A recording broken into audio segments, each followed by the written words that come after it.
7 facts about the deathless departure of Elijah. Number 1. Elijah's deathless departure places him in the scarce category in the Bible. According to the Bible, only 2 people have been immediately ushered from this earth directly into the presence of God. The first was Enoch. Genesis chapter 5 verses 21 to 24. Now Enoch lived 65 years and fathered Methuselah. Then Enoch walked with God 300 years after he fathered Methuselah, and he fathered other sons and daughters. So all the days of Enoch were 365 years. Enoch walked with God, and he was not, for God took him. Enoch, the son of Jared, was carried away to God in a miraculous way. Number 2. Other people knew about Elijah's final day. We have reached Elijah's final day on earth. He will be taken up in a whirlwind. The Hebrew word here can also be translated in a gust, in a windy moment. In some kind of sweeping movement, Elijah would be caught up, and in that instant, he would be gone from this earth into God's presence. Now God had not only told Elijah this would happen and how it would happen, but he also had told him where it would happen. This clarifies why we see Elijah moving quickly toward the Jordan. As you read the narrative, imagine the scene as it unfolds. 2 Kings chapter 2 verses 2 to 6. And Elijah said to Elisha, "Stay here, please, for the Lord has sent me as far as Bethel." But Elisha said, "As surely as the Lord lives, and as you yourself live, I will not leave you." So they went down to Bethel. Then the sons of the prophets who were at Bethel went out to Elisha and said to him, "Are you aware that the Lord will take away your master from over you today?" And he said, "Yes, I am aware. Say nothing about it." And Elijah said to him, "Elisha, please stay here, for the Lord has sent me to Jericho." But he said, "As surely as the Lord lives, and as you yourself live, I will not leave you." So they came to Jericho. Then the sons of the prophets who were at Jericho approached Elisha and said to him, "Do you know that the Lord will take away your master from over you today?" And he answered, "Yes, I know. Say nothing about it." And Elijah said to him, "Please stay here, for the Lord has sent me to the Jordan." But he said, "As surely as the Lord lives, and as you yourself live, I will not leave you." So the 2 of them went on. It seems that this was somewhat common knowledge. Elijah, Elisha, and the sons of the prophets each knew that Elijah would soon be carried into heaven by a whirlwind. Presumably, there was a prophecy announcing this that at least some knew. The sons of the prophets asked Elisha the same question in both Bethel and Jericho. "Do you know that the Lord will take away your master from over you today?" Number 3. He visited critical locations before his final day. Gilgal was the starting point. According to Joshua 4, Gilgal was the location of the children of Israel's camp after crossing the Jordan into Canaan. If you remember the biblical record, this was the point at which they were still safe and secure, just before they began their invasion into enemy territory. The next stop for Elijah was Bethel, a place of prayer. Bethel means God's house. It is where Abraham built an altar and continually met with his Lord. Genesis chapter 12 verse 8. Then he proceeded from there to the mountain on the east of Bethel, and pitched his tent with Bethel on the west and Ai on the east. And there he built an altar to the Lord, and called upon the name of the Lord. Finally, Elijah went to the Jordan, which was a place of death, both physical and spiritual. There, Elijah recalled the days when he had surrendered the strength of his own flesh and died to his own desires and plans. This determined Tishbe man had learned to rely on God rather than himself over the years. He had learned to walk in the Lord's strength, not his own. He'd learned to submit, wait, and obey. There is nothing natural about such self-denial. It is a learned virtue, encouraged by few and modeled by even fewer, particularly among those who have become known as Type A personalities. Number 4. Elijah tested Elisha numerous times. Elijah had been attempting to distance himself from Elisha since Gilgal. I don't think he was trying to get rid of Elisha, so much as he was putting his close companion, his future successor, to the test. Elisha, you might not want to accompany me to Gilgal, Bethel, or Jericho, and certainly not across the Jordan. But Elisha was unyielding. He remained by the side of the old prophet. In football, an idiom is used when a defensive backfielder tightly follows a wide receiver as he runs a pattern to catch the pass.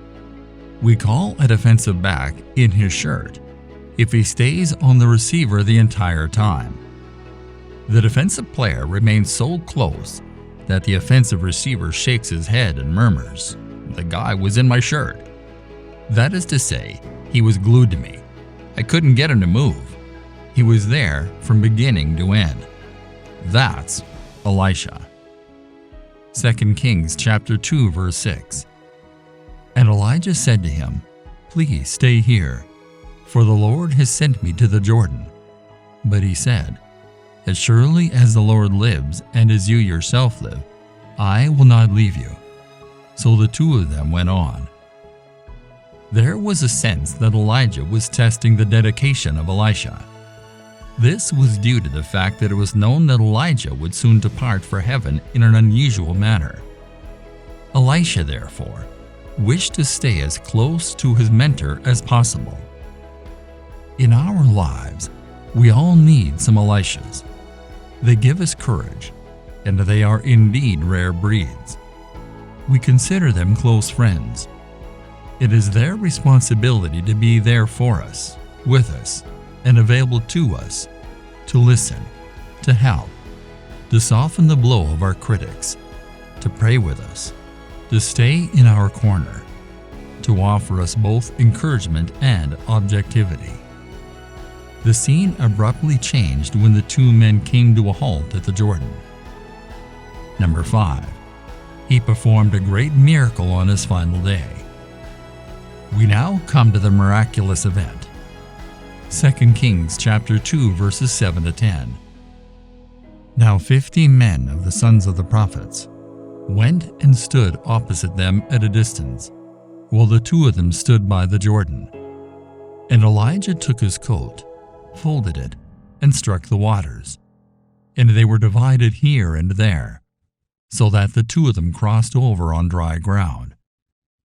When they had crossed over, Elijah said to Elisha, "Ask me what I should do for you before I am taken from you." And Elisha said, "Please let a double portion of your spirit be upon me." He said, "You have asked a hard thing. Nevertheless, if you see me when I am taken from you, it shall be so for you. But if not, it shall not be so." This miracle is similar to the one that occurred centuries ago when God miraculously parted the Red Sea, allowing Moses and the children of Israel to walk across on dry land. The waters of the Jordan parted in this case, allowing Elijah and Elisha to cross the river on dry land.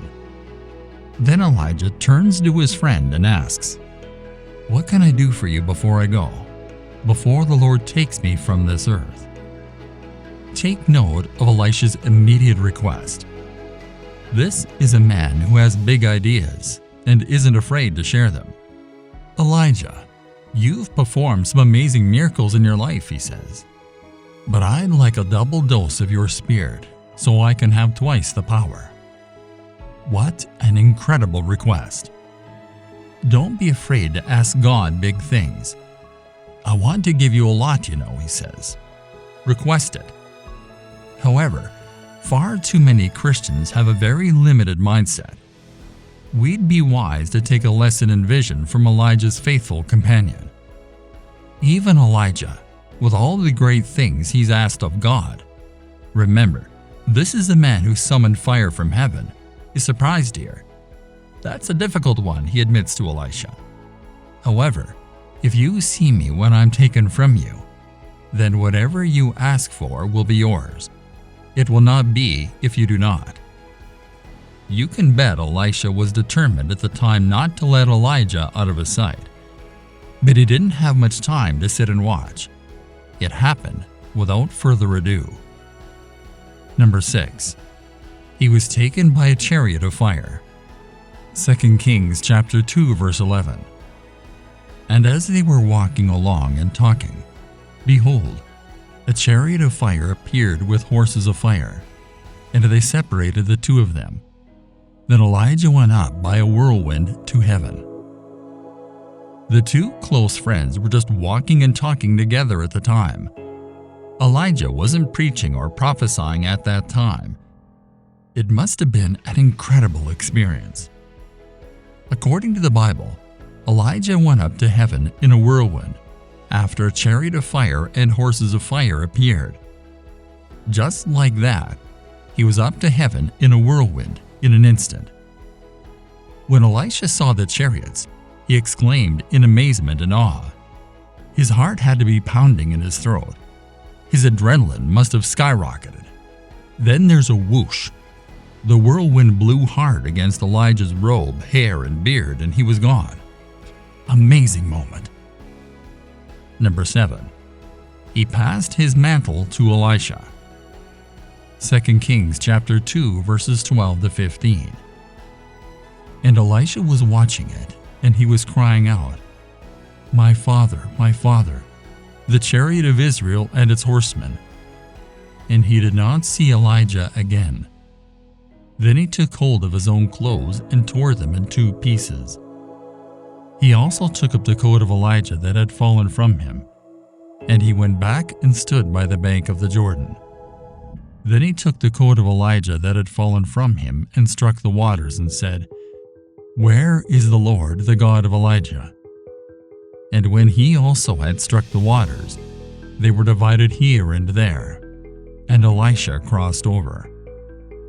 Now when the sons of the prophets who were at Jericho opposite him saw him, they said, the spirit of Elijah has settled on Elisha. And they came to meet him and bowed down to the ground before him. Elijah's no-death contract suddenly went into effect. Elijah the prophet of power, he's gone. Elisha, the prophet of double power, here, prepared, and about to be significantly used by his God. Nothing of God dies when a man or woman of God dies. We have a tendency to forget this. Elisha is a prime example. God always has a contingency plan. Consider this. He has had his men and women in every era to carry on his work throughout the ages. God has never been frustrated wondering, what will my people do now that he's gone? Now that he's not with them anymore? Our Creator God is all-powerful, and he is never caught short on supplies. Elisha was taken aback and stunned for a brief moment, but this did not last long. He reached down and picked up the prophet's cloak, recalling Elijah's words. He crossed back over the Jordan, claiming the power that was now his, and began his prophetic ministry from that point forward. God's plan never faltered. Exit Elijah, enter Elisha. We can't help but wonder if Elisha didn't study that old mantle in the years to come, recalling those glorious days when his mentor and friend stood alone, representing God's presence and proclaiming God's message.